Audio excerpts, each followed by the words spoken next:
Raja Melaka menitahkan bendahara mengutuskan Laksamana untuk pergi ke Patani bagi membeli 4 ekor gajah jantan dan 2 ekor gajah betina. Raja Melaka juga berhasrat untuk mengalahkan negeri baru iaitu Patani di benua Siam. Namun, Laksamana memberitahu sukar untuk mengalahkan negeri tersebut kerana kedudukannya yang strategik. Maka sembah Laksamana, "Daulat tuanku, barangkala Patik lalu ke laut Patani itu, Patik singgah melihat dia. Tetapi pada firasat Patik, terlalu baik tempat kedudukan Patani itu, tiada dapat dialahkan oleh musuh." Maka titah raja, "Karanglah surat dan bingkis oleh bendahara." Lalu Raja Melaka menitahkan bendahara mengutuskan surat untuk Laksamana hantarkan ke Patani. Lalu Laksamana dan Maharaja Setia berlayar dengan angkatannya menuju ke benua Siam. Setelah beberapa lamanya, maka mereka sampai ke negeri Patani. Laksamana turun melihat bandar dan kotanya. Sememangnya sukar dikalahkan oleh musuh kerana keadaannya strategik dan kehebatan kotanya. Setelah selesai mereka meneruskan perjalanan dan sampailah ke benua Siam, mereka disambut dengan dentuman bedil meraihkan kedatangan pelawat. Lalu Laksamana meminta orang bandar tersebut menghadap Syah Bandar. Lalu Syah Bandar memberitahu Oya Bagelang dan masuk menghadap Peracau. Lalu Peracau mengarahkan surat diarak masuk menghadap. Semasa Syah Bandar menjemput Laksamana, dia memaklumkan Laksamana perlu menghadap Peracau dengan seorang diri dan perlu merangkak ikut cara adat Patani. Namun, Laksamana tidak mahu berbuat demikian kerana dia ada penyakit di tubuhnya. Maka titah Peracau, "Biarlah ia berjalan dan berkeris seperti adat Raja Melaka ia menghadap itu."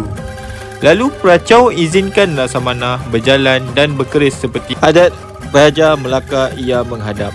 Lalu Laksamana dan Maharaja Setia menghadap Peracau dan dibacalah utusan Raja Melaka berkehendakkan gajah. Dan tersangat kagum Peracau kerana Laksamana boleh berbahasa Siam dengan fasih, lalu diberikan persalinan. Setelah beberapa lama Laksamana tinggal di benua Siam, maka Peracau telah menitahkan 7 pendekar Jepun berlawan dengan Laksamana.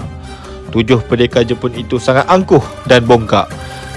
Maka kata Jepun itu, "Berapa puluh orang Melayu itu? Jika seorang dua, bukan lawan Patik." Laksamana marah dengan kata-kata pendekar Jepun yang merendah-rendahkan Laksamana dan hulu balang Melayu. Maka pendekar Jepun berlawanlah dengan Laksamana. Laksamana turun dan berlawan dengan pendekar Jepun itu. Pendekar Jepun memarang Laksamana lalu ditangkis oleh Laksamana. Lalu Laksamana memarang semula, putus telinga Jepun itu. Lalu mengamuk Jepun itu dan naik ke balairung. Tetapi Laksamana terjun dan turun memarang lagi, putus hidung Jepun itu. Lalu dilawannya, putus bahu dan akhirnya Jepun itu diparang Laksamana, terbelah 2 kepala. Maka pendekar Jepun itu mati. Maka mengamuklah semua pendekar Jepun itu.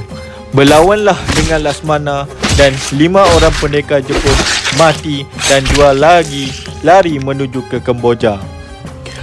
Lalu Peracau mengucapkan syabas kepada Laksamana.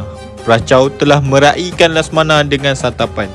Laksamana juga memberi hadiah kepada Peracau iaitu siput gendaga.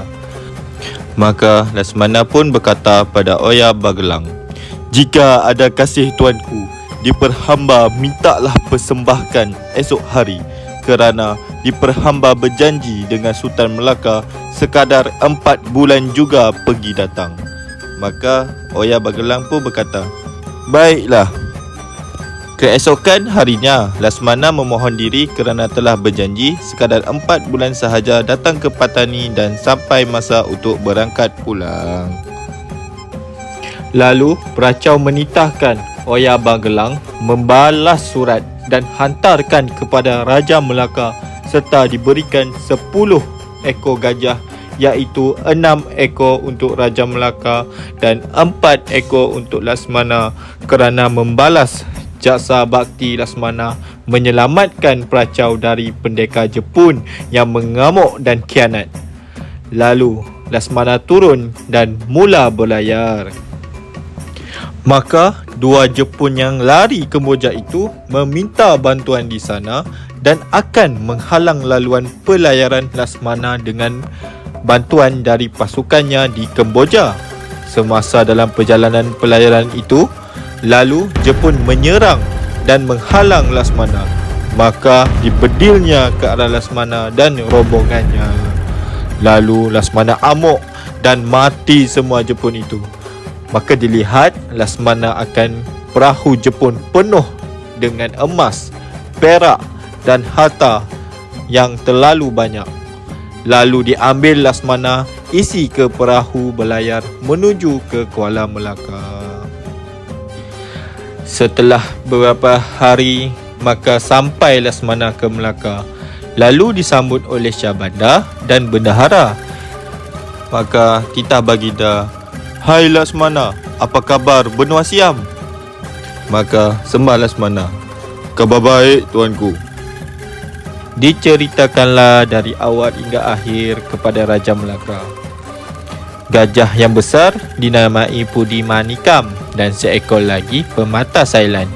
Beberapa ketika, maka Raja Melaka ingin merajakan anaknya baginda Raden Bajau di Bukit Seguntang dan Laksamana dititahkan membantu merajakan anaknya baginda. Lalu Raden Emas Ayu hamil dan dapat anak perempuan. Manakala Tun Teja hamil dapat putera. Lalu dinamakan yang pertama Puteri Gunung Ledang, yang tengah Sultan Mahmud dan bongsu Sultan Muhammad.